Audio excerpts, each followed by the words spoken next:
item from effective Java. This is regarding prefer method references to lambdas. In the previous item, we looked into lambda expressions and how they reduce the verbosity of the code. With method references, we can reduce even more the verbosity of the code. So before looking into the details of method references, let's recall what is method reference. Let's consider this method test map merge, and here we have a map, and in this map I am adding few key and value pairs, and for this I am using a method merge from the map interface. So what it does is it will add a value and a key into the map if the key doesn't exist already. If it already exists, it will add the value which I am trying to add into the current value in the key. So for example, if I have a map, let's say, and it has values like 1 and 1, and if I want to add another time with the key as 1 and let's say value as 2, what it will do is it will see that, oh, I already have a value of 1 for a key 1, then it will add the value which I am trying to add here 2, and finally the value will become like key is 1 and value will be 3.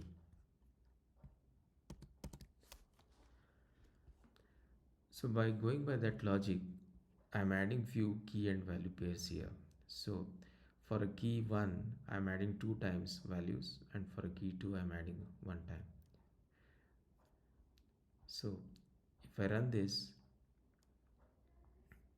as you can see, the key 1 has value 2 because I have added the value 2 times here, and the value will be 1 each, and key 2 has value 1. And for adding the values I am using lambda expressions, right? So what it does is it takes the current value and the value which I am trying to add, and it will add both of the values. Okay, this expression will be run if this key already exists in the map. Now let's see, can we reduce the verbosity of the code? So if you go to the method integer, the class integer, and if you see the method sum, see here we have a static method which takes two integer arguments and returns an integer value. Can we replace this lambda expression with this method reference? Let's see.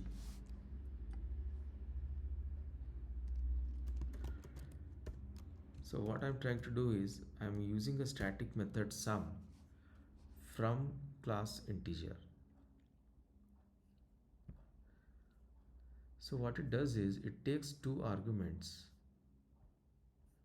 and returns a result, right? So that is what here, if you see in the Java doc for the merge, it takes a by function, the functional interface, right? So any method which takes two arguments and returns a result of the same argument type, right, we can use that as a method reference. And note that method reference is not something like it will return you an integer here. Method reference is just a functional object. Basically you are replacing the lambda expressions with the method reference, and the value of this will be determined when you actually make a call to this. So we need to keep that in mind.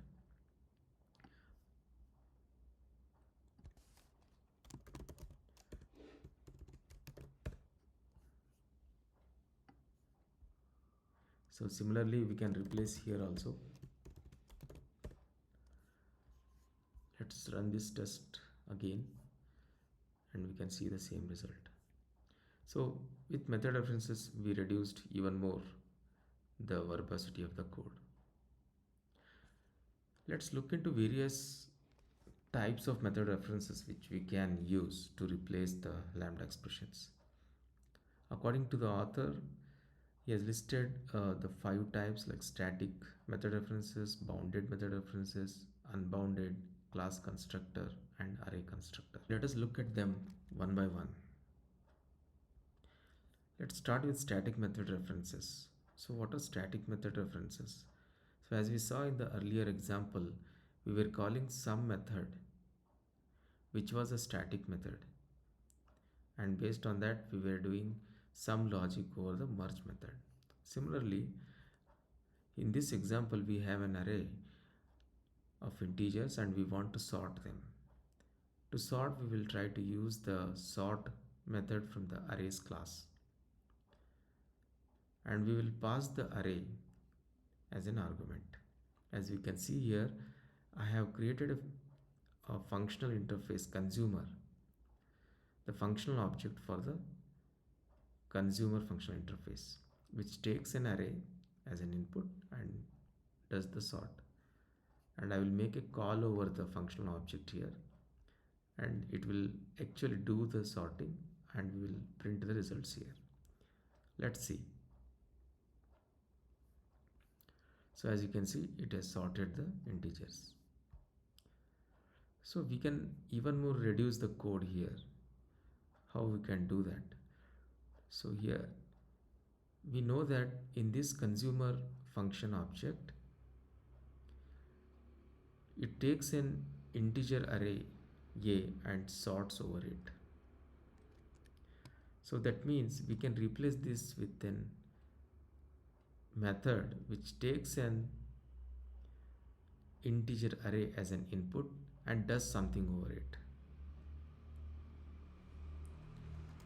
right? So if I call this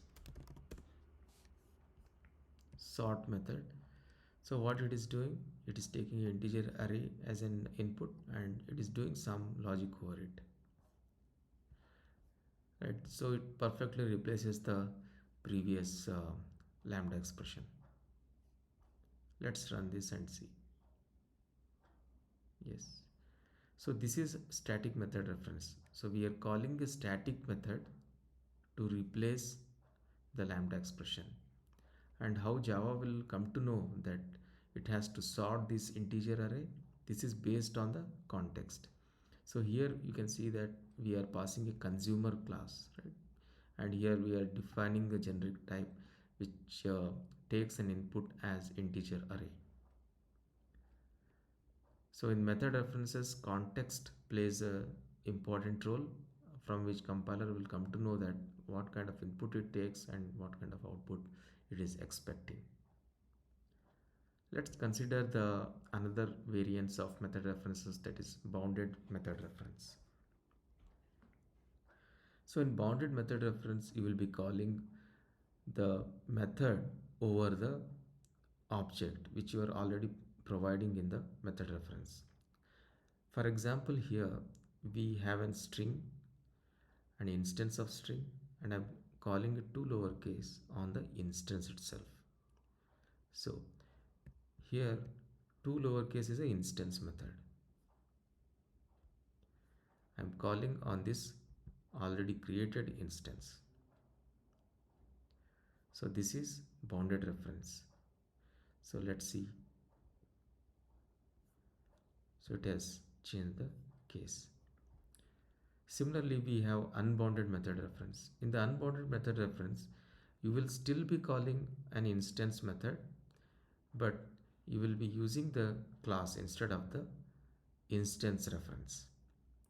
In this case, we have an instance of string here, but I am creating a function which takes a string as an input and gives an output as of type string. Here, input I will be providing during runtime. In the previous case, I was giving the input when I am defining the function itself. I'm indicating the input here. So if I run this unbounded method reference, we can see that it has changed the case.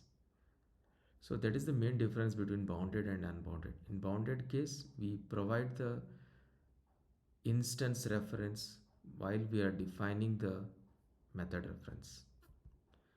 And in the unbounded case, I will be using the class name and I will be providing the instance when I actually make a call to the lambda expression. And similarly, we have another two variants of method references. This is with respect to creating the objects. Let's say if I want to create an object of array list, so I can use something like this: array list new. And here I am passing a array list class, and new indicates that it is creating an object. It will make a constructor call, and how it will create type array list and what will be the array list's type, what kind of elements it can hold, that is all inferred by the compiler using the context. So here in the context I am saying that array list will hold elements of type string. Similarly, for creating an integer array, so we can use new operator like this. So in this case I am printing the length of an array. Let's run this code. We can see that it has created an array list and added an element and printed the result here.